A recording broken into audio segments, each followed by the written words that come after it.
안녕하세요. 서울에 살고 있는 39살 주부입니다. 결혼하는 여자라면 시월드 무시할 수 없죠. 저도 마찬가지로 결혼 전 시월드에 대한 걱정을 아예 안 할 수가 없었어요. 저도 당할 각오를 하고 결혼하게 된 거였는데요. 역시나 저도 피해갈 수 없었습니다. 왜냐하면 시어머님이 될 분이 정말 대단한 분이거든요. 보통 결혼하기 전에 시어머님을 한번 찾아뵙잖아요. 전 결혼 전 시어머님을 뵙는 순간 나 시집살이 예약됐구나 라는 것을 단번에 느낄 수 있었습니다. 제가 어떤 시월드에서 결혼 생활을 하게 됐는지, 제가 얼마나 답답한 삶을 살았는지 털어놓고 싶어 결국 사연을 보내봤어요.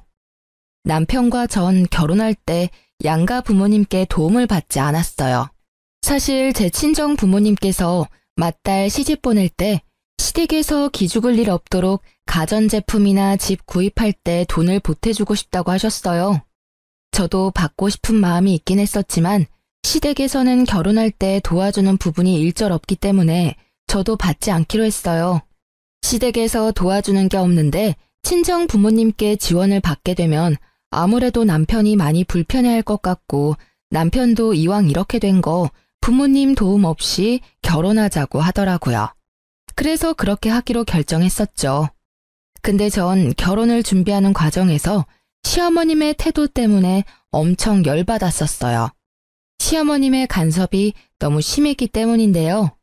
웨딩드레스 고르는 것부터 신혼집 구하는 것까지 하나하나 본인 스타일 위주로 고르려고 하더라고요.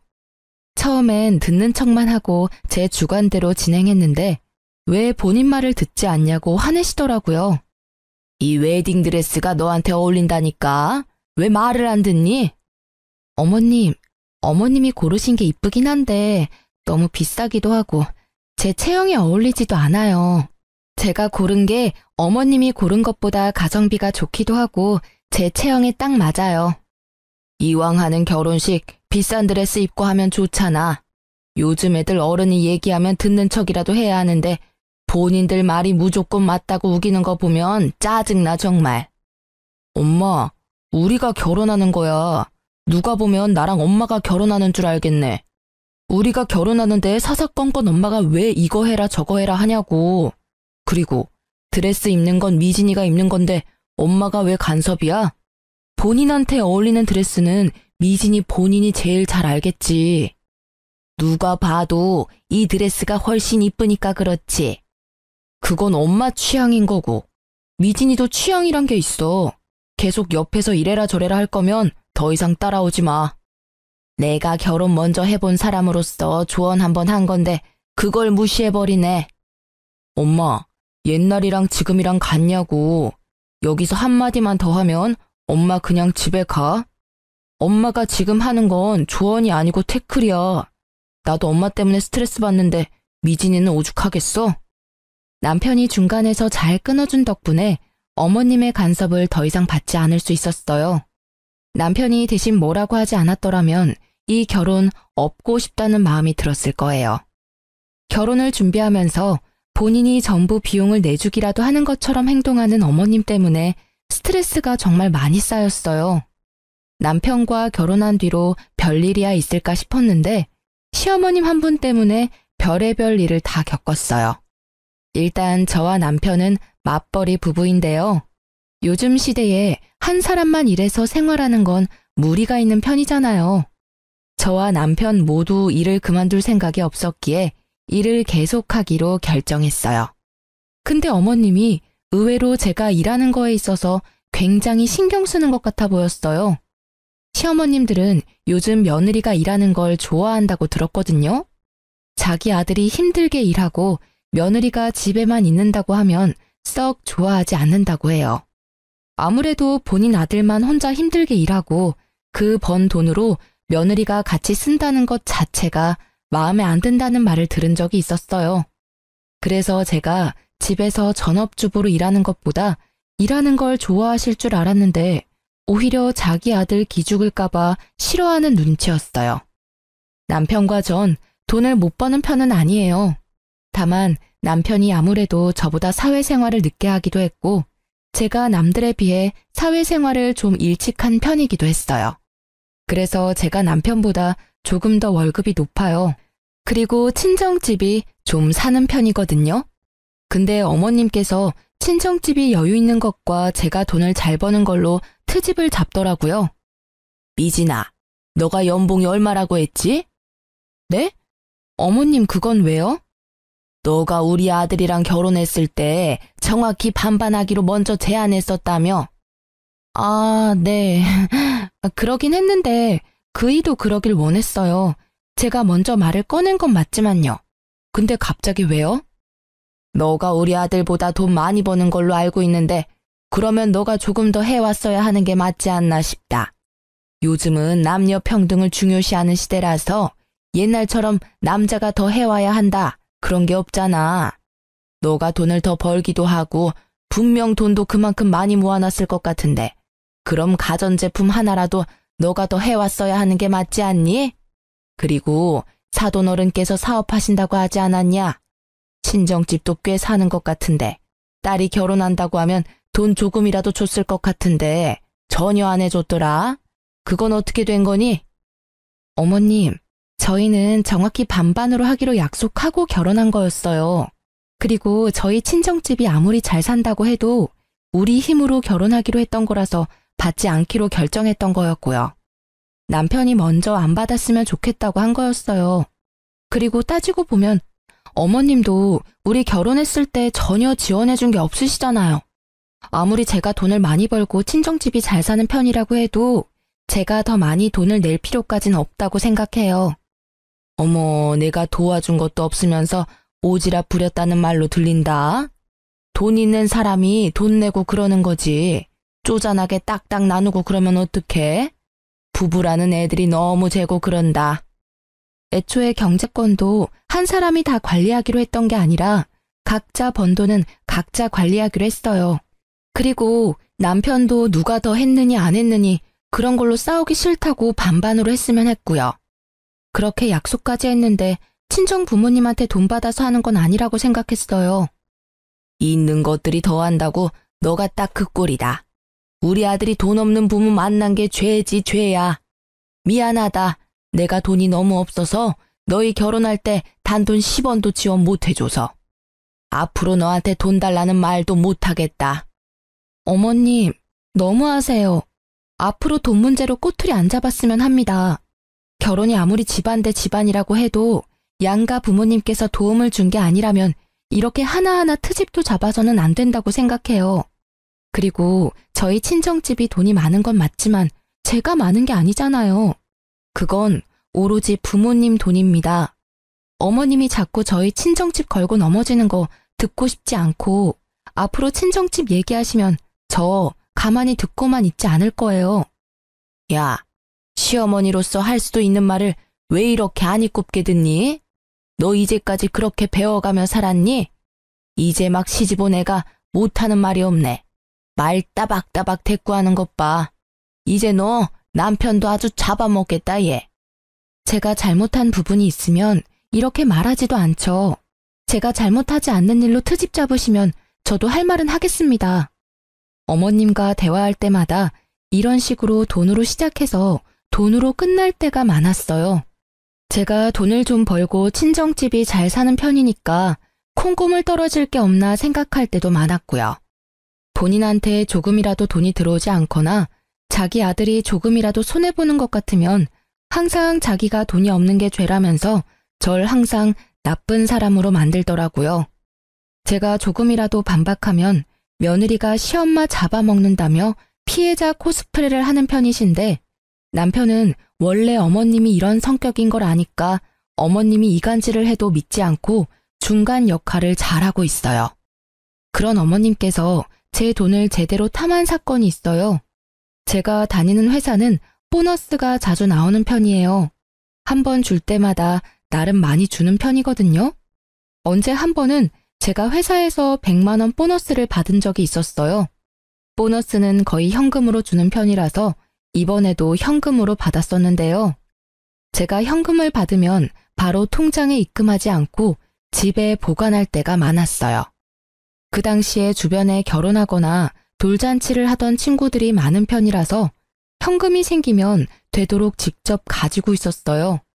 집에 현금을 따로 보관하는 작은 핸드백이 있었는데 그때도 당연히 그 가방에 100만 원을 넣어놨었어요.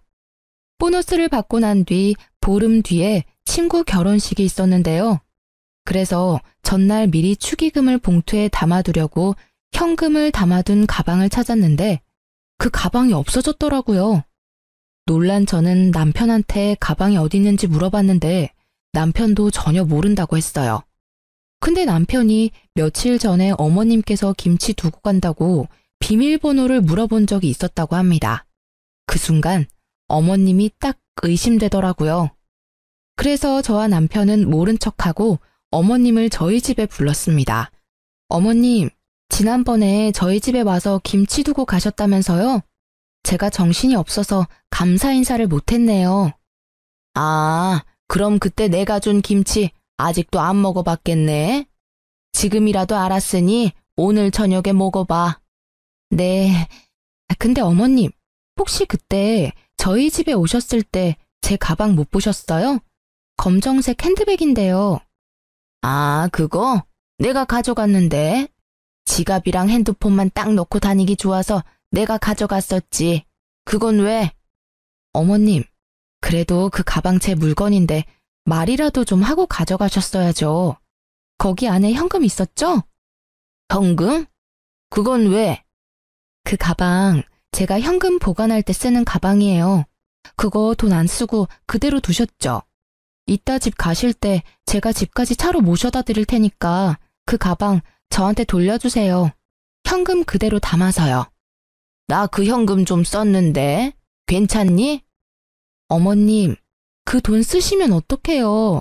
말도 없이 가방 가져갔으면서 그 현금까지 마음대로 쓰시면 어쩌자는 거예요? 엄마, 도대체 왜 그래? 남의 돈을 왜 마음대로 쓰냐고. 그냥 거기에 돈이 있기도 하고 내가 가방 가져갔는데 한동안 말이 없길래 당연히 까먹은 돈인가 보다 생각하고 썼지. 아이, 그렇다고 그렇게까지 화낼 일인가? 엄마, 그거 도둑질이야. 아무리 까먹은 돈이라고 해도 그렇지. 그걸 왜 엄마가 혼자 판단하고 써? 얼마나 썼길래 그래? 50만 원 정도 썼어. 그 가방 안에 있던 돈은 보너스 100만 원 말고도 여윳돈 200만 원이 더 있던 상태였어요. 총 300만 원이 있었던 상태인데 어머님께서는 그중에서 50만 원을 이미 썼다고 합니다. 처음엔 어머님이 쓰신 돈 안 받고 남은 금액만 돌려받을까 생각했었는데 어머님이 괘씸하기도 해서 돌려받기로 했습니다. 남편도 그렇게 하자고 했었고요. 저와 마찬가지로 어머님의 행동에 화가 많이 났었고 실망했다고 해요.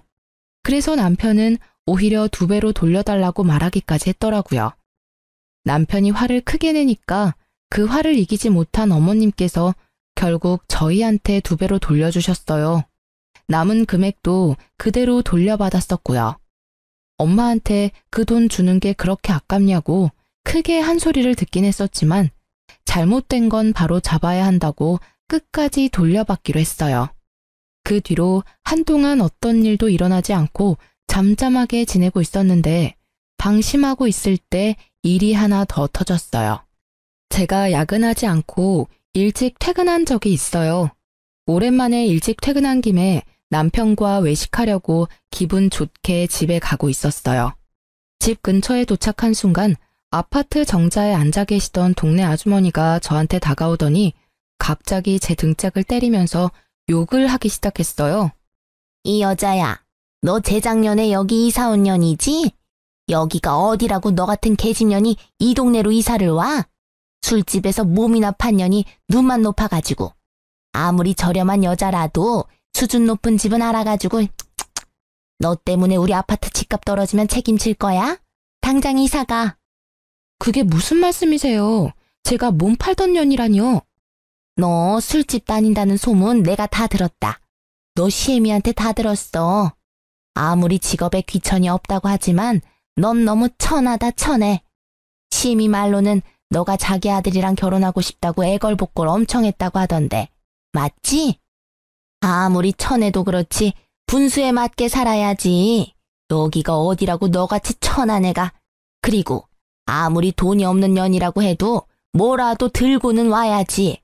몸만 달랑 갖고 올 수가 있니?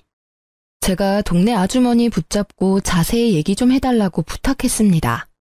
알고 보니 시어머님께서 저에 대해 안 좋게 소문을 내고 다녔다고 합니다. 제가 남편과 살고 있는 아파트는 어머님 집과도 가까운 아파트 단지라서 제가 살고 있는 아파트 주민들 중에서 저희 어머님과 친한 아주머님들이 몇 분 계십니다. 저와 남편이 결혼 허락을 받았을 당시 어머님께서 반대를 심하게 하셨어요. 그 당시 어머님께서 워낙 반대를 심하게 하는 바람에 결혼을 못하게 될 뻔했는데 어머님도 저와 남편이 당연히 결혼하지 않을 줄 알고 뒤에서 동네 사람들한테 제 흉을 보고 다녔던 거였어요. 그것도 사실이 아닌 이야기들로 말이에요. 제가 술집에서 굴렀던 여자다. 돈이 없는 거지 집안에서 태어난 여자다.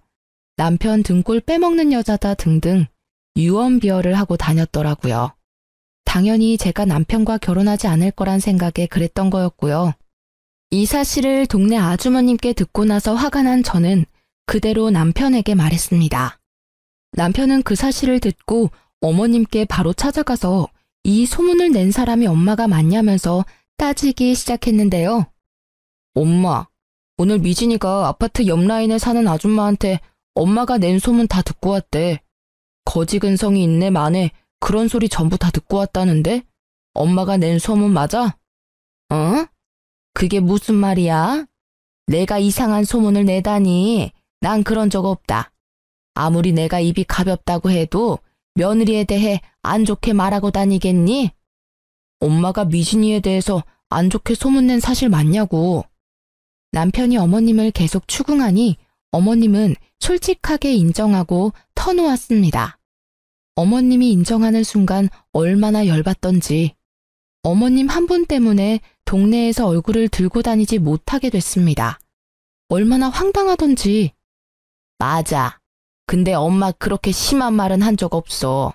너희 결혼 전에 얘기했던 말들이고 그냥 너희 둘이 당연히 결혼 안 할 줄 알고 한 말들이야. 그냥 미진이가 마음에 안 든다는 식으로만 말했었어. 그 아줌마들 정말 미친 거 아니니? 아무리 내가 그렇게 말하고 다녔다고 해도 그걸 왜 내 며느리한테 직접적으로 말할 수가 있니? 거짓말 하지 말고 내가 엄마 때문에 창피해서 얼굴을 들고 다닐 수가 없어.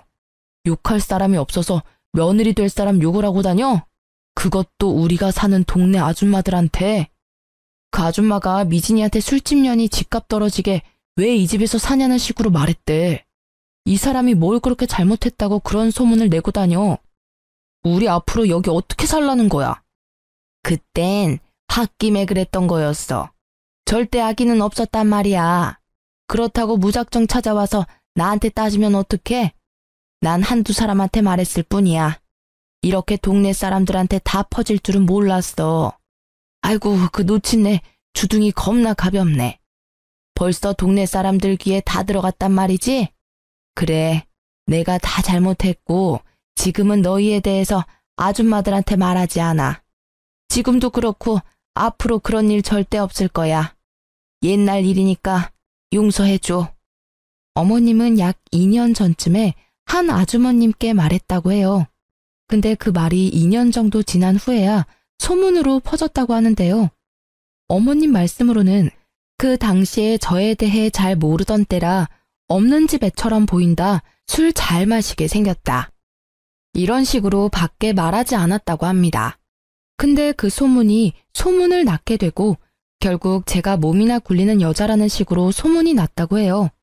전 지금껏 살면서 부끄러운 행동을 한 적이 없는데 어머님 때문에 이 결혼을 왜 한 걸까 그런 생각을 잠깐 해보게 됐어요. 어머님이 제 인생의 오점이라는 생각도 해보기도 했고요. 누구 말을 믿어야 할지 모르겠지만 어쨌든 어머님이 저에 대해 안 좋게 소문을 내고 다닌 사실은 맞는 거라 전 어머님께 엄청 많이 실망을 하게 됐었죠. 어머님도 본인이 크게 잘못한 걸 알고 있는지 저한테 미안하다고 사과하더라고요. 평소엔 본인이 먼저 사과를 하는 타입이 아닌데 이번엔 순순히 사과를 하더군요. 그리고 소문이 너무 과하게 퍼진 상태였고 아무리 설명을 해도 동네 아줌마들이 제 말을 전혀 믿어주지 않길래 결국 저희 부부는 이사 가기로 결정했어요. 인프라가 좋았던 동네였고 회사랑도 가까웠던 곳이라서 편하게 살았었는데 이사 갈 때 많이 아쉬웠어요. 급하게 집을 팔았던 거라서 크게 이득 본 것도 없었고요. 우리가 이사 간다고 하니 어머님께서 포장이사 비용을 내주시기까지 했네요. 남편이 어머님께서 포장이사 비용조차 내주지 않았더라면 화가 쉽게 풀리지 않았을 거라고 해요. 그래도 어머님이 반성을 많이 한 눈치라서 그냥 이번 일은 묻기로 했어요. 이렇게 사람 속 썩이는 짓만 골라서 하는 어머님 때문에 마음 편할 날이 없었는데요. 그런 어머님께서 사고를 또 치게 됐습니다. 어머님은 원래 사업을 몇 번 해보신 분이에요. 근데 그 사업이 전부 망해서 문제가 됐는데요. 사업 욕심이 많으신 어머님은 이미 사업만 2번 망한 경험이 있으신데요. 그래서 이미 빚이 어느 정도 있는 상태였어요. 사업 문제로 인해 시아버님과도 크게 싸움으로 번져 이혼까지 했었고요. 그래도 저와 남편이 결혼하기 전에 있었던 일이었고 어머님은 그 이후로 절대 사업을 하지 않겠다고 다짐을 했다고 해요. 근데 어머님께서 팔랑귀라서 옆에서 조금만 바람을 불어도 그 말에 확 넘어가는 편이에요. 그래서 안 하겠다던 사업을 갑자기 한다고 했어요. 그 말을 듣게 된 저희 부부는 안 된다고 말했죠. 옆집에 사는 아저씨가 고깃집 운영하는 거 알지? 그 사람이 한 달에 순수익만 2천만 원은 된다더라. 나도 그 아저씨 따라서 고깃집 운영 좀 해볼까 봐. 사업이라니. 엄마 예전에 삼계탕집 했다가 제대로 망했으면서 이번에도 식당을 하겠다고? 그만 좀 해. 엄마 지금 사업 때문에 생긴 빚도 다 못 갚은 상태면서 또 사업을 하겠다고? 내가 봤을 때 엄마 사업에 소질 없어. 그러니까 그냥 가만히 좀 있어. 그 아저씨 말대로 하면 돈 많이 벌 수 있는데. 엄마 말만 믿고 나한테 투자 좀 해줘. 엄마 예전에 사업하겠다고 나한테 2천만 원 빌려갔었잖아. 그것도 아직 갚지 않았으면서 지금 또 빌려달라고? 나 절대 안 빌려줘. 딱 한 번만 믿어줘. 엄마 이번에 잘할 자신 있어. 옆에서 도와주는 아저씨도 있으니까 걱정 안 해도 돼. 결국 저희는 어머님께 3천만 원을 빌려주기로 했습니다. 예전에 남편이 2천만 원 빌려준 것도 있어서 어머님이 나중에 5천만 원 모두 갚는다고 하더라고요. 그리고 얘기를 들어보니까 저희한테 돈 빌린 거 말고도 주변 친구들께 1,000만 원, 2천만 원 이런 식으로 돈을 빌린 모양이에요. 그렇게 해서 빌린 돈만 억이 넘는다고 들었어요. 분명 어머님이 최대한 빠른 시일 내로 사업을 시작한다고 했는데 몇 달이 지났는데도 아무런 소식이 없더라고요. 그래서 어머님께 따로 연락을 드리게 됐어요. 어머님, 사업 준비는 잘 돼가세요? 아무런 말씀이 없으시길래 걱정돼서 전화드렸어요. 어? 아니 그게 사업 안 하기로 결정했다. 사업이 애들 장난도 아니고 너무 성급하게 결정한 것 같아. 네? 그게 무슨 말씀이세요? 사업하겠다고 저희한테 돈도 받아가시고 주변 분들한테 이미 돈도 빌린 상태라면서요. 사실 사업 준비하면서 내 생활비로 쓸 돈이 없었거든. 그래서 내 생활비로 빌린 돈들 조금씩 쓰다가 결국 다 써버렸다. 어쩌면 좋니? 그것 때문에 한동안 머리 아파서 잠도 제대로 못 잤어. 그래서 당장 사업을 못하는 상황인데 어쩌면 좋니? 어머님, 도대체 왜 그러세요? 사업하겠다고 돈 빌린 게 얼마인데 그걸 그 사이에 다 썼다고요? 고작 몇 달 안에 그 많은 돈을 어떻게 다 쓸 수가 있어요? 어쩌다 보니까 그렇게 됐어.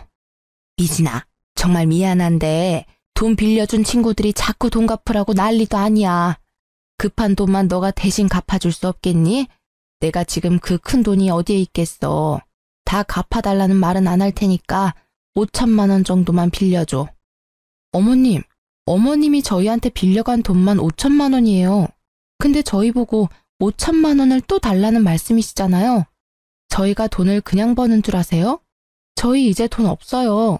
빌려간 돈이나 빨리 갚으세요. 이 늙은 시애미가 그 큰 돈이 어디 있겠냐. 넌 내가 불쌍하지도 않니? 어? 어머님, 제가 더 불쌍해요. 따지고 보면 어머님이 제 남편의 엄마이지 제 엄마는 아니시잖아요. 어머님이 절 키워주기라도 했나요? 아니면 저한테 용돈 쓰라고 단돈 1,000원이라도 준 적이 있으신가요?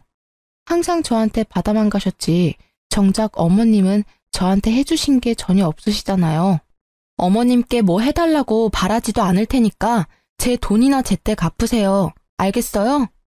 너 아니었으면 우리 아들이 진작 갚아줬을 돈인데 여자 하나 잘못 만나서 내가 이 나이에 이렇게 고생하고 있다. 며느리 하나 있는 거 돈 갚으라고 독촉이나 하고 너 아니었으면 내가 사업할 생각도 안 했어. 우리 아들이 나 충분히 먹여 살렸을 텐데. 어머님은 왜 항상 그이한테서만 기대면서 살려고 하세요? 저랑 결혼 안 했어도 그 돈 절대 안 갚아줬을 거예요. 제 남편 언제까지 어머님 호구로만 살 수 없어요. 어머님 아들 불쌍하지도 않나요? 제발 정신 좀 차리세요. 그리고 이런 식으로 항상 불쌍한 척 하지 말고 돈이나 제때 갚으세요. 저희 이제 더 이상 참지 않아요. 넌 내가 불쌍하지도 않니? 혼자 사는 이 시엄마가 불쌍하지도 않냐고. 네, 전혀요. 불쌍한 사람은 어머님이 아니라 제 남편이 불쌍해요. 그러니까 사람 더 구차하게 만들지 마시고 어머님 앞으로 인생 똑바로 사세요. 화가 너무 났던 저는 답답한 마음에 어머님께 얼른 돈부터 갚으라고 말했습니다. 어머님은 늙은 시애미가 불쌍하지 않냐고 하더군요. 전 어머님이 하나도 불쌍하지 않았어요. 오히려 저와 제 남편이 불쌍하면 불쌍했지 어머님이 왜 불쌍하겠어요. 남편도 어머님 때문에 미칠 것 같다면서 한 소리를 했더라고요.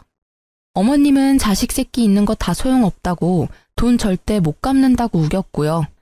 엄마, 우리가 언제까지 엄마 뒷바라지 다 해야 돼? 우리가 아무리 아직 젊다고 해도 우리도 돈 버는 거 쉽지 않아.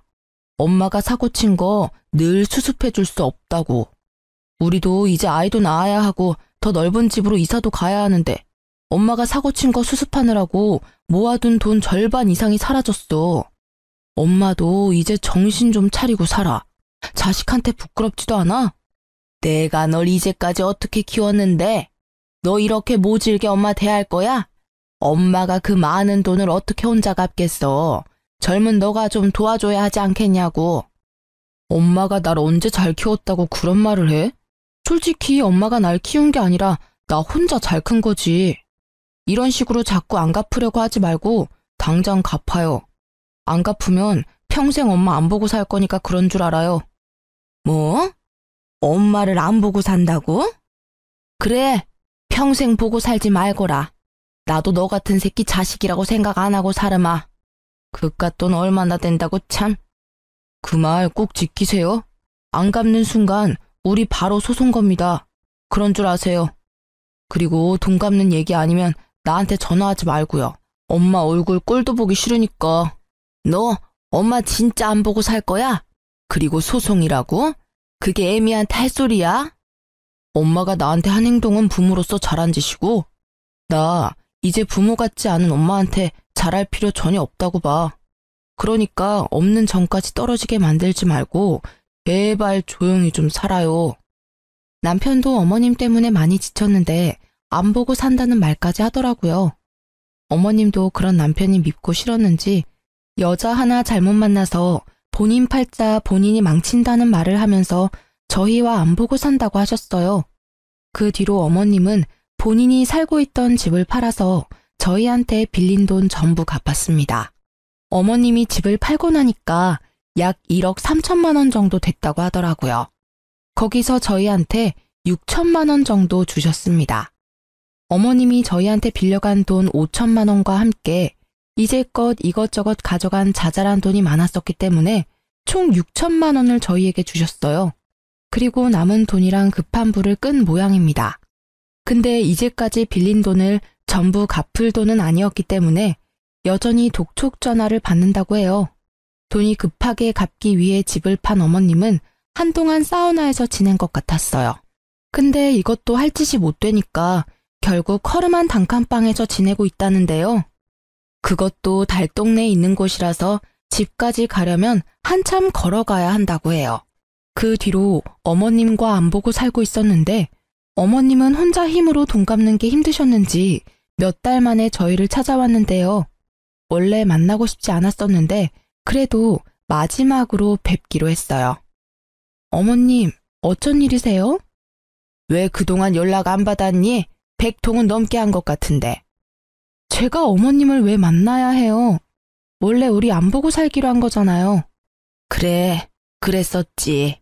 미진아, 내가 정말 미안했다. 나 용서해 줄 수 없겠니? 내가 너무 철이 없었어. 내가 앞으로 너한테 돈 달라는 소리 안 할게.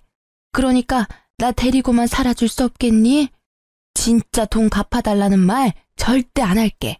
그냥 나 이 집에서 살기만 해줘. 어머님, 당장 나가주세요. 저 어머님 데리고 살기 싫어요. 저희가 뭘 믿고 어머님을 데리고 살아요? 사람은 절대 변하지 않는데요. 나 너무 힘들다. 제발 나 한 번만 용서해다오. 내가 전생에 얼마나 많은 죄를 짓고 살았길래 이런 인생을 살게 된 거니? 내가 죄가 많아서 그렇다. 죄가 많아서. 한 번만 용서해줘. 내가 정말 잘못했다고. 이게 다 어머님 업보죠. 어머님이 모두 감당하셔야 돼요. 그러니까 더 이상 찾아오지 마세요. 어머님께서 저희 집을 며칠 동안 계속 찾아오더니 결국 친정집에도 갔었어요. 아무리 급해도 찾아갈 곳이 따로 있는 건데 참 뻔뻔하다는 생각이 들었습니다. 친정엄마도 이미 우리 상황을 알고 있었고 조만간 시어머님이 찾아올 것 같다는 느낌이 든다고 하셨는데 진짜 찾아올 줄은 몰랐어요. 사돈, 안녕하세요. 잘 지내셨죠? 애들한테 들었을지 모르겠는데 제가 요즘 사는 게 너무 빡빡해서 말이에요. 여기가 어디라고 찾아와요? 연락도 없이 무슨 일로 오신 거예요? 애들 말 들어보니까 안 보고 살기로 했다던데. 염치 없지만 돈 좀 빌려줄 수 있을까요? 애들한테 들었다고 하시니까 길게 설명은 안 할게요. 제가 지금 하루하루가 너무 지옥 같아서요. 밥도 굶고 돈은 갚아야 하고 제가 최대한 빠른 시일 내로 갚겠습니다. 이러다가 저 죽게 생겼어요, 사돈. 불쌍한 척하면서 저희 엄마에게 돈을 빌리려고 한 시어머님의 모습 정말 눈뜨고 봐줄 수가 없었습니다. 참다 못한 제 친정엄마는 바가지에 물을 담아서 시모 얼굴에 뿌려버렸는데요. 홀딱 젖은 시모는 할 일을 잃고 부들부들 떨면서 가만히 있었습니다. 여기가 어디라고 찾아와요? 인생 얼마나 허투루 살았길래 돈 빌릴 사람 한 명도 없습니까? 우리 딸이랑 사위 그렇게 고생시켰으면 지금이라도 정신 차리고 일해서 돈 벌 생각이나 하지. 아직도 그렇게 궁상맞게 돈 빌리고 다니세요? 지금 사돈이 지옥처럼 사는 건 그동안 애들한테 하던 행동들에 대한 죗값을 받는다고 생각하세요. 다 큰 어른이 됐으면 애들한테 본보기가 돼야지. 애들도 안 하는 짓을 왜 하고 다니십니까? 제발 이 냉수 맞고 정신 좀 차리세요. 그리고 앞으로 우리 애들 집에 절대 찾아가지 마시고요. 어머님은 우리 친정엄마한테 냉수마찰을 제대로 당하고 난 뒤 그 뒤로 저희를 찾아오지 않았어요. 얘기 들어보니까 어머님 앞으로 지금 남은 빚이 3천이라고 합니다. 우리 젊은 사람도 3천만 원 빚 갚는 거 엄청 힘든데 그 연세에 그 큰 금액 갚으려니 더 힘들 수밖에 없어요. 솔직히 저희 그 돈 충분히 갚아드릴 능력 됩니다. 저희 친정집도 물론 가능하고요. 근데 그동안 어머님께서 저희한테 해왔던 일이 있어서 절대 그 돈 갚아주고 싶지 않더라고요. 남편도 어머님께 이제껏 당해온 게 많다면서 너무 힘들어서 못 해먹겠다고 말했고요. 어머님은 결국 일을 하기 시작하셨습니다. 본인 이름으로 대출을 받을 수도 없는 상태라서 당장 급한 빚을 갚기에 어려움이 있거든요. 집까지 팔았으니 완전 빈털터리가 된 셈이죠. 어머님은 현재 낮에는 공장을 다니고 밤엔 식당에서 서빙 알바를 하고 있다고 했어요. 어머님께 돈을 빌려준 친구들은 어머님이 일하고 있는 식당까지 찾아가서 당장 돈 갚으라고 한다고 해요. 하지만 어머님은 당장 갚을 돈이 없어서 매달 조금씩 쪼개가며 갚고 있다고 합니다. 식당 사장님께선 매번 이런 식으로 영업 방해할 거면 그만두라고 말했다고 해요. 어머님이 사정사정해서 잘리진 않았답니다. 저 같아도 매일 친구들이 찾아와서 돈 갚으라고 말한다면 자르고 싶을 것 같아요. 그 이후로 어머님과 직접 대면한 적은 없는데 최근에 어머님 근황에 대해 알게 된 게 있었어요. 어머님이 식당에서 설거지를 하다가 주방 바닥에 남아있던 물기 때문에 결국 미끄러져 넘어졌다고 해요. 그래서 그것 때문에 허리 디스크에 걸렸다고 합니다. 현재 디스크가 터진 상태라서 하반신 마비까지 이어질 수 있는 상황이래요. 그래서 당장 입원하고 수술을 받아야 하는 상황이라고 하는데요.